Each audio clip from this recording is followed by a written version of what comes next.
compártanos acerca de ese primer momento en el que sintió un clic y pensó, esto es lo mío, voy a dedicarme al teatro.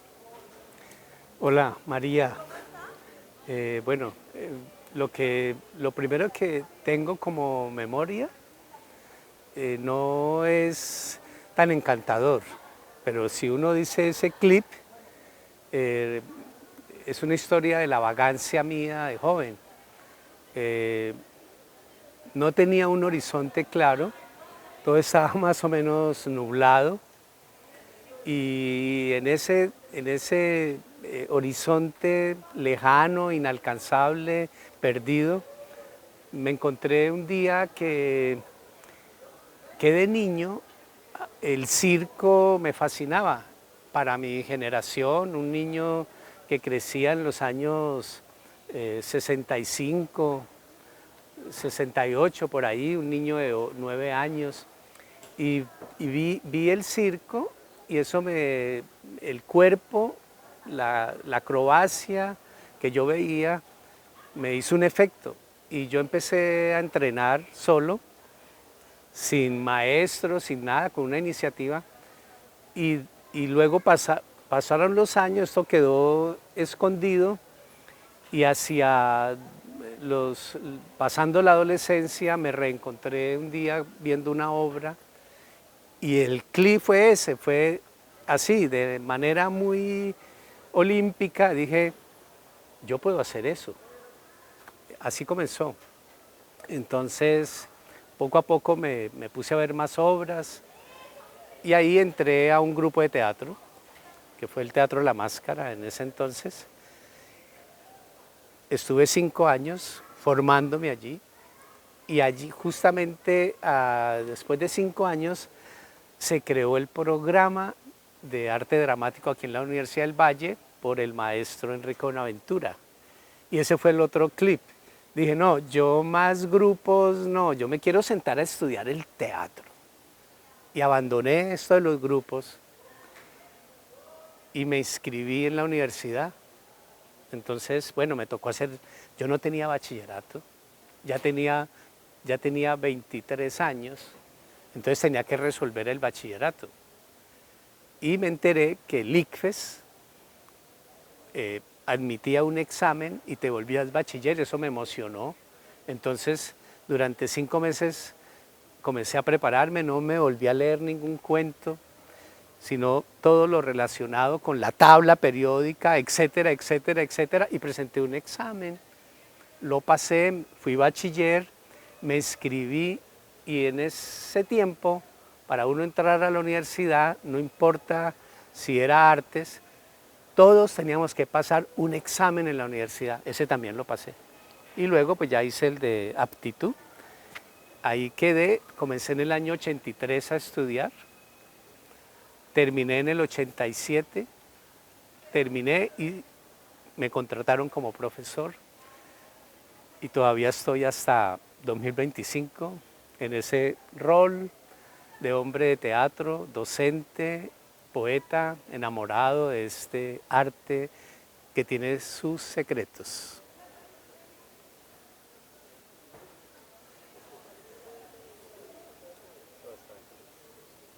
Eso después hay tijera, ¿no? Sí, yo,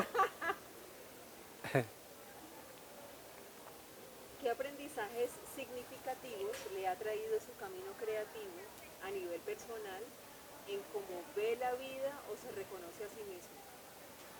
naturalmente que toda práctica artística es también una práctica de transformación del individuo. Así uno no hiciera este arte, sino un simple lector, eso ya es muy grande. Justamente leer un libro es también esa manera de empezar a transformarse. Ya hablando de una práctica artística, lo más significativo que esto me ha traído son, por supuesto, varias cosas. Primero, mi aventura a ser director de escénico visual hoy en día. Este joven director comenzó muy temprano y sentí que el lugar que me iba transformando era el encuentro con autores, que yo los ponía en escena, y el campo de la actuación fue menos para mí. Entonces se fortaleció el director, y ese director es la idea de cómo ves el mundo, porque el director tiene esta visión de construir, de componer, de elaborar con un colectivo, porque sin ese colectivo imposible.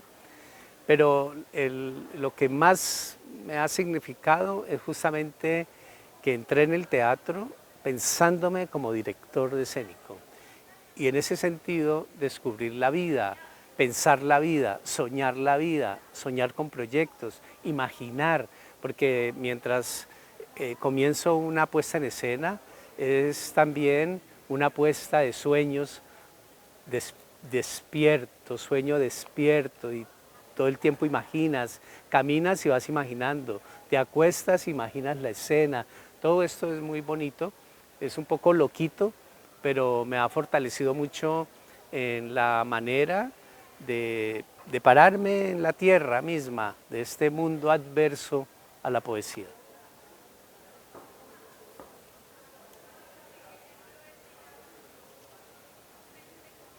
Vamos a hacer una presentación tuya, tu nombre, egresado, o sea, Universidad del Valle, los títulos, sin decir, digamos, las instituciones, porque lo que necesitamos son tus títulos, pero que es docente de la Universidad del Valle, Ese sí.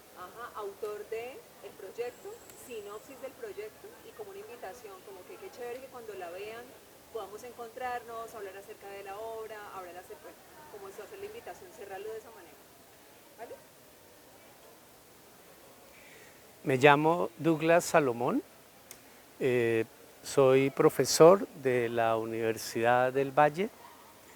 Me gradué de licenciado en arte dramático, posteriormente hice unos estudios de maestría en literatura colombiana y latinoamericana, y años después una maestría interdisciplinar en teatro y artes vivas. Estoy aquí también para presentarles el proyecto Rubia Paloma. Es un proyecto de beca de creación que la universidad nos ofrece, y que ese ofrecimiento es muy potente, porque con este presupuesto te permite hacer unas invitaciones a artistas, y ahí es que comprendemos que este arte es muy interdisciplinar y que lo tenemos que pagar. Entonces estas becas facilitan mucho las contrataciones. Entonces ahí estoy siempre muy agradecido con la universidad por estas convocatorias de creación artística. En este caso, Rubia Paloma, que viene de ser elegida como proyecto, centré esta nueva creación en un recuerdo de mi adolescencia. Mi primera novia, y mi primera novia fue por allá en el año 73, más o menos, y está conectado con el universo de Andrés Caicedo, porque pertenece a la familia, justamente los Lemos, de donde surge Clarisol, Guillermito, que se hizo amigo de Andrés. El Andrés que amaba a estos niños, todos esos hermanitos, y estamos hablando de 9 años, 12, 14, y Andrés era capaz, Andrés de 20, y Andrés era capaz de sentarse y ir mucho, y los volvió sus grandes amigos, unos niños que lo corrompían a él. Un poco era como que eran los niños los corruptores de mayores, digamos, ¿no? Porque podría ser al revés. Bueno, esa es una figura que la hemos mirado mucho.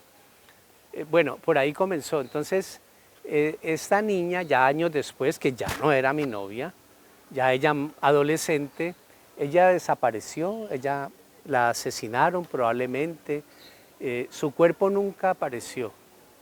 Y y ese recuerdo, yo fui creciendo con esta memoria, todo este mundo de Andrés Caicedo, estos niños que eran mis amigos. Y solo ahora, hace un año largo, 2 años, comencé este proyecto a partir ya de un primer intento 5 años atrás. Pero finalmente presenté el proyecto a la universidad, inspirado en esa niña que le decíamos Paloma. Ese cuerpo desaparecido y con toda esta avalancha miserable de que están matando a las mujeres en el mundo entero y luego volviendo a Cali y el peligro mismo de la rumba misma, la noche, etc. Este canibalismo mismo, el vampirismo, es esto que Mayolo y Caicedo trabajaban sobre el vampirismo y que pudieron llamar el gótico tropical, que era absurdo, digamos, cómo hablar de un gótico en una ciudad como Cali, una ciudad que revienta de calor, y ellos encontraron las lógicas de ese gótico, y por eso le pusieron